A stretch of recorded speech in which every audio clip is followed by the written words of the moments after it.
Então, quando a gente fala de Deus, anjo, demônio, é muito difícil classificar, porque tem muita vertente, tem muito paradigma, mas tem uma origem só. Então, se a gente for entender isso, a gente vai ter que decifrar a origem. De onde veio esse Deus? O que fez dele esse grande Deus?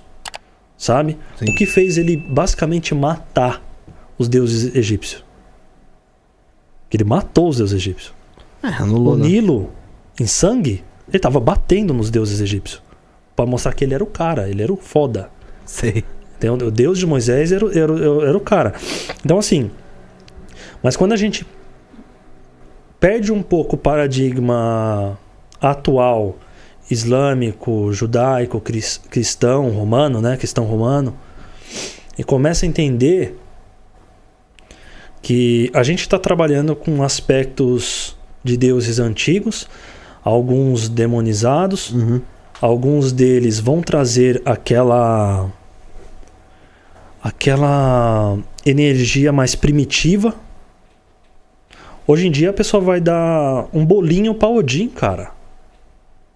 Vou dar um bolinho pra Odin com uma cervejinha num hidromel ali pro Odin. Ah, pelo amor de Deus. Hidromel. Não é verdade? Pode crer. Na verdade, o Bael, eu vou dar uma florzinha pra Bael ali e tudo mais. Esses espíritos mais antigos, primitivos, eles se alimentavam de éter, de sacrifício, de sangue, de energia sexual, sabe? Então, alguns vão trazer aspectos mais primitivos ali. E quando a gente coloca Deus nessa equação e os anjos nessa equação, de um paradigma mais cristão, eu tenho um aluno que falou: peraí, Baltazar, quer dizer que eu vou ter que mexer com anjo? Não, mas eu não gosto do cristianismo, não gosto de Jesus, eu sou isso, eu sou luciferiano, eu sou aquilo. Aí eu tive que explicar. Luciferiano. Pelo amor de Deus. Eu tive que explicar. Falei, cara, o anjo, ele não é uma propriedade dessa religião. E nem daquela religião. Ele é agregado de uma tradição muito anterior. Então, quando a gente trabalha com essas questões, a gente tem que entender também que existem espíritos superiores, que a gente pode atribuir aos anjos e tudo mais, e os inferiores, que são os gênios. Dentre esses gênios, há bons, há maus, há sutis, há densos. É uma grande família. Cada um tem uma régua própria ali, né? Pra medir moralidade. É como se fosse uma... Por exemplo, a gente tem o americano, o brasileiro, o japonês, mas são raça humana. Tudo humano. Sabe? Só que cada um com a sua tradição, sua cultura. Então a gente vai ver isso. Na própria hierarquia angelical a gente vai ver isso. Tem a hierarquia dos anjos, que a gente vê que cada um tem o seu tipo. Os gênios não vai ser diferente, né? Não vai ser diferente. Mas a gente tem uma mentalidade muito moldada ainda pelo cristianismo romano. E aí o pessoal coloca literaturas em cima e acaba colocando aquele paradigma que não sai da cabeça da pessoa. Se você quer praticar alta magia, descobrir essas coisas, magia Salomão, essas coisas, você tem que quebrar paradigma. Quebrar paradigma. E não é simples esse negócio. É muito difícil. Porque a gente nasce com esse negócio enraizando na nossa cabeça ali e tá tão fundo ali que não é qualquer um que vai conseguir tirar isso aí. Não vai, difícil. É muito difícil. Por exemplo, para esse aluno que eu falei, eu vou ter que mexer com anjo? Ou com Deus de Israel? Não, porque ele vai associar o cristianismo. Ele não gosta do cristianismo. Da mesma forma que uma pessoa que vai praticar isso, tirando toda a ideia de diabo cristão desses espíritos. Aquela ideia católica. E existe essa egrégora, né? Existe a egrégora. E ela não vai deixar de ter força. Igual eu falei, a feitiçaria cipriânica é uma egrégora. Eu não consigo pegar uma raiz firme, mas ela funciona. Né? Então, por exemplo, Jesus, vai ter uma egrégora em Jesus. Pra caramba, vou pedir pra Jesus me curar quando a pessoa curou. Existe uma egrégora desse Jesus construído, né? Com os tempos. Desse Jesus romano. Então, é muito difícil você atribuir ou falar, é desse jeito, tudo tem uma origem.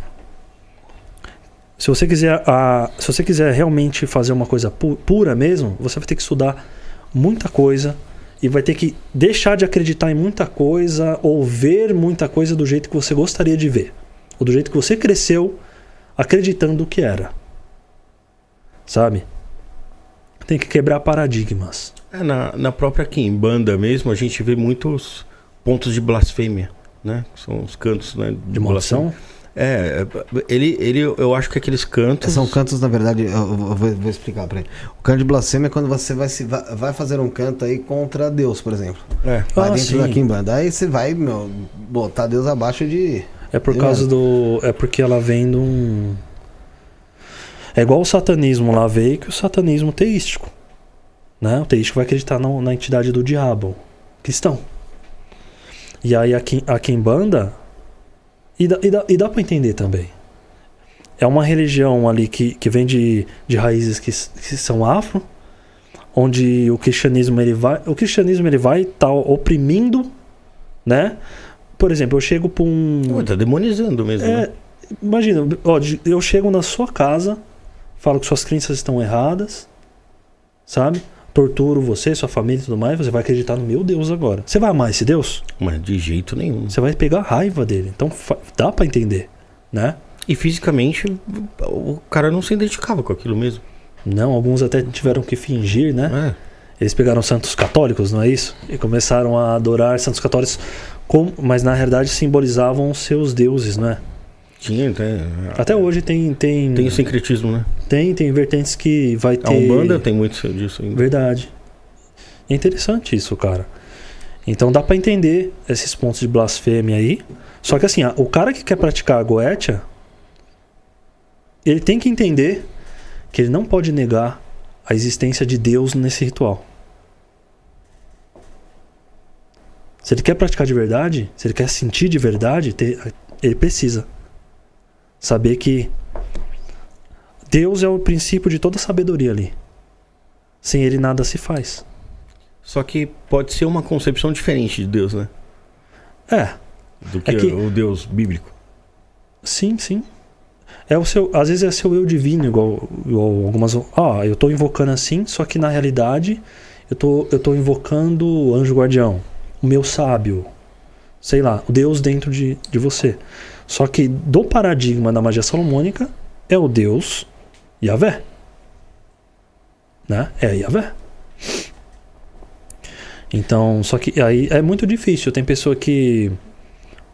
eu sou bruxa, gosto de Hecate, e agora eu quero praticar Goetia, e, tem tanto nome de Deus aqui. Né? É um monte de nome de Deus, pô. O que uma pessoa vai fazer aí?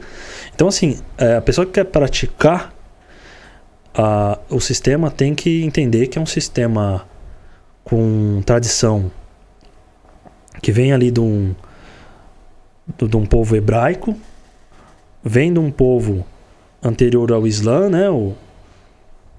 Mas que tem sim um desenvolver dentro da igreja. Quantos rituais que eu não vou fazer, que eu vou adaptar o ritual e vou colocar o nome de Deus, trocando pelo nome de Cristo que está lá. Sabe? Uhum. Tem um grimório dos textos ali da Chave de Salomão, que era de um papa. Ou foi atribuído a um papa. Você vai pegar esses grimórios que são mais mexidos pela igreja, você vai ver Santíssima Trindade, você vai ver pelo nome de Jesus, em latim. E aí eu altero. Né? Eu altero. Eu coloco o nome de Deus. Coloco o nome de Deus no lugar. E é isso. Então a pessoa tem que entender. Principalmente o pessoal mais voltado à magia do paganismo, da baixa magia, do campo, né?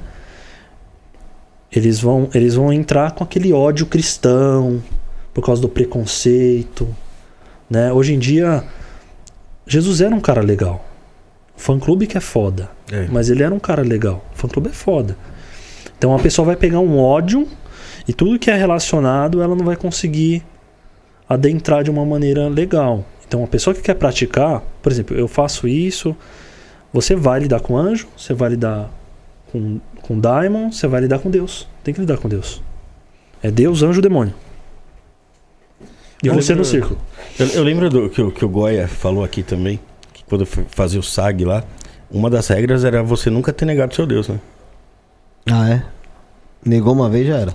Já não dá pra fazer o negócio.